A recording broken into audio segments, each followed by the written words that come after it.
কিছু লোক আছে এমন যে দেখবেন 5 ওয়াক্ত নামাজও পড়ে, 5 ওয়াক্ত নামাজ পড়ে, অথচ নিজে যদি ছোট হয়ে যায় মিথ্যা কথা বলতে বিন্দু মাত্র দ্বিধা বোধ করে না, বিন্দু মাত্র দ্বিধা বোধ করে না মিথ্যা কথা বলতে।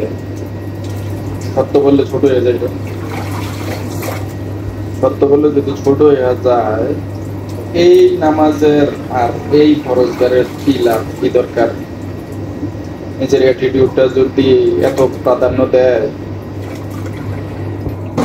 একটু চিন্তা করে না যে মিথ্যা তো বলা যায় না, মিথ্যা বললে পাপ হবে। হ্যাঁ, সত্যটাকে আড়াল করবে, মিথ্যাকে প্রশ্রয় দিবে, নিজের মাথা উঁচু করে নিয়ে যাওয়ার চেষ্টা করবে।